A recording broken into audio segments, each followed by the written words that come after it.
the conference has been long and very successful.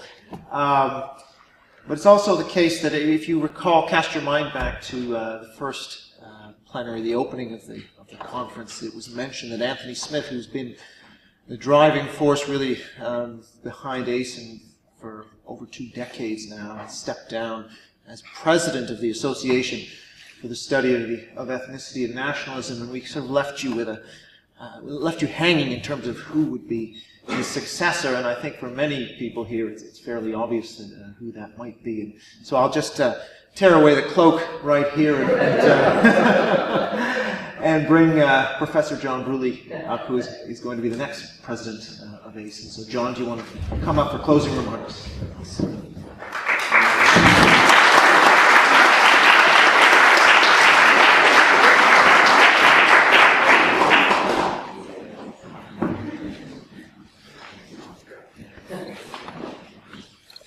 This seems to have become my special mission in life, to say goodbye to you. I would like to reiterate, first of all, what Eric Kaufman said, to begin with not a tribute to Anthony Smith, because Anthony Smith is still going strong. He's just not as well as he could be, and it's very sad that he wasn't able to attend this conference. He attended every one up until now. And of course ASEN would not exist but for Anthony Smith and his own massive contribution towards nationalism studies. So it's a matter of sadness that he can't be involved in this, and I don't, with any spirit of celebration, become the second president of ASEN. But my thanks for that honour.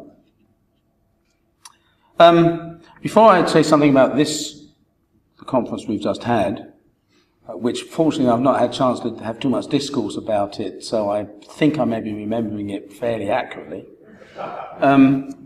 Just mention the theme of next year's conference. We've now determined upon a theme, nation and belonging.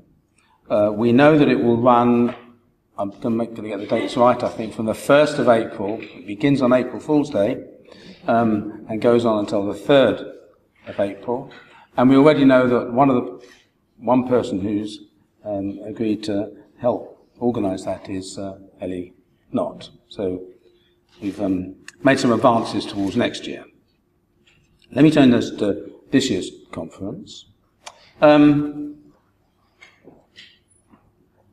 never try to, it's impossible, to say what happened at this conference in relationship to this theme. I mean, first of all, one can't get to everything, and secondly, the themes are so large and complex that they're beyond any kind of summary.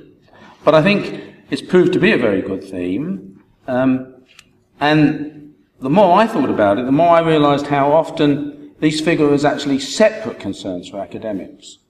When I was preparing the workshop for Hobsbawm, I realised, for example, that his writing on revolution tended to be in different publications, or at the very least, different chapters in specific books from those of his writings on nationalism. In fact, he writes much more about revolution before the collapse of the Soviet Union, and he writes much more about nationalism after the collapse of the Soviet Union. When we were discussing who we would invite to give plenary talks to, we often found ourselves saying, well, so-and-so works on nationalism but doesn't do anything on revolution, and so-and-so works on revolution but doesn't do anything on nationalism. Maybe we should have never come up with this theme in the first place. I draw 2 points from this. First, that it's been a considerable achievement to get so many papers which do actually bring the two themes together. And I think we've seen that, especially, for example, in all the plenaries. But second, it does suggest there is something problematic about the relating of the two themes. Christian Kuma's point right at the first plenary talk was about the notion of revolution being about disintegration, transformation, newness, whereas nationalism, at least the rhetoric of nationalism, is about integration, building consensus, insisting on continuity. How we often associate nationalism rather with counter-revolution than we do with revolution. How sometimes, in fact, even the links that we think were there have been questioned in some of the talks. Arthur Waldron's demolition of Chalmers Johnson's view that communism and nationalism and revolution went together in Mao Zedong and the war against Japan.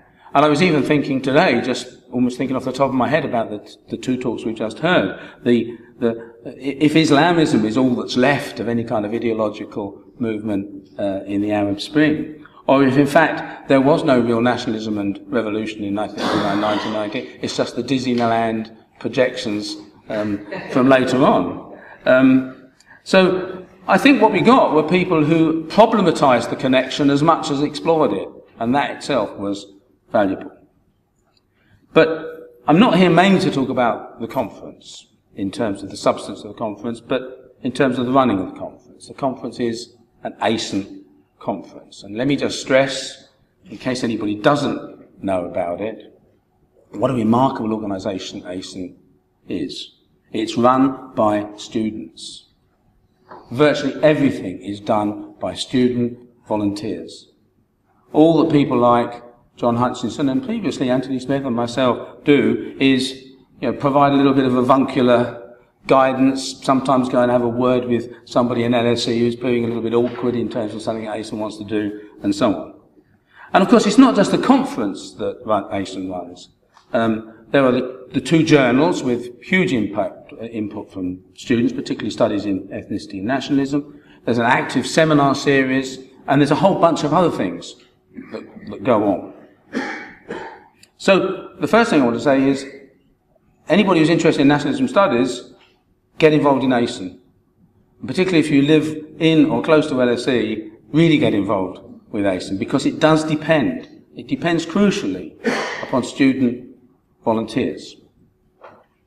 Not least, of course, of their achievements is the fact, it's a remarkable fact, I think, that they run an annual international conference, which, as you know, lasts 3 days and which takes a huge amount of organisation, just to convey something of what's involved.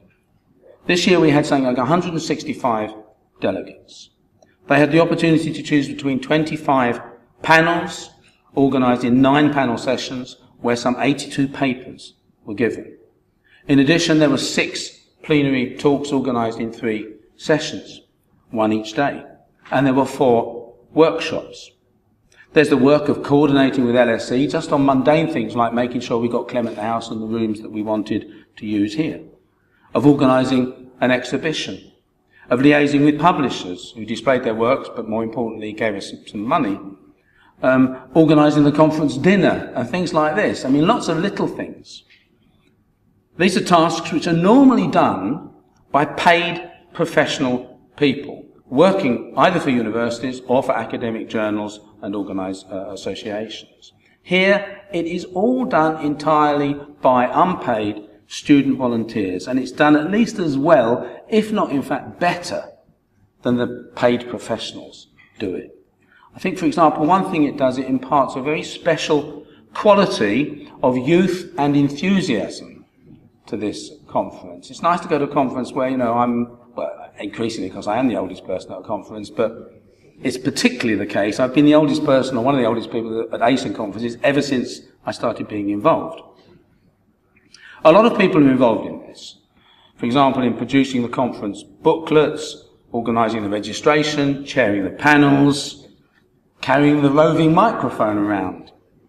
I can't go through all the names. Some of those involved in their particular contributions are listed at the end of the conference booklet. You can consult that. Here I just want to single out 4 particular individuals. They may feel uncomfortable when I do this, but I'm going to do it nevertheless.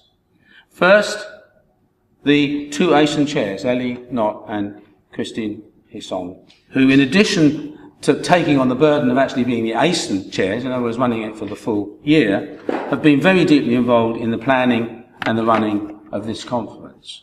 So I think, first of all, I would just like Ellie and Christine to say, on behalf of everybody, thank you very much for your contribution.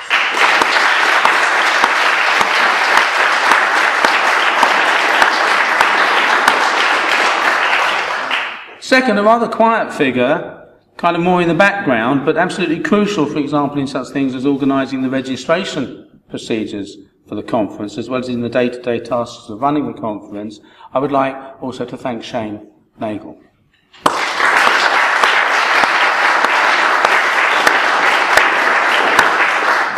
But last, and the opposite of least, a very special thanks to somebody. There's usually two conference chairs, so there's usually someone to share the responsibility with.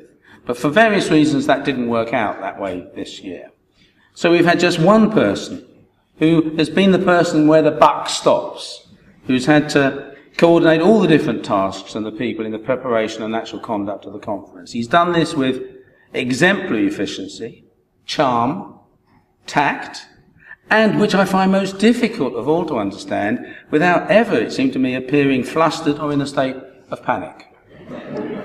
A very special thanks, then, to Feroz and Wala.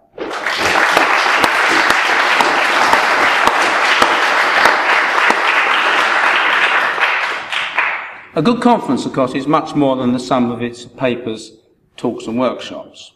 In fact, probably the real important thing about a conference is all the conversations which take place in the intervals. The old friendships renewed, the new friendships formed, the swapping of email addresses, the insistence that I will send you a paper on that if you send me a paper on this, and so on, and continuing the conversations that started here. I hope that in all these ways you have all come up with fresh ideas over these 3 days, that these feed into what you do in the next year, and that you come back to the 2014 ASEN conference. Before that, before you think of coming back to the 2014 conference, I should mention you might think of going for a drink at the Knights Templar pub, 95 Chancery Lane. I'm sure a deputation of thirsty people will be leading the way to that pub after this. And it just remains for me to say, after you've had that drink, a safe journey home or to wherever you're going after this conference. Thank you very much.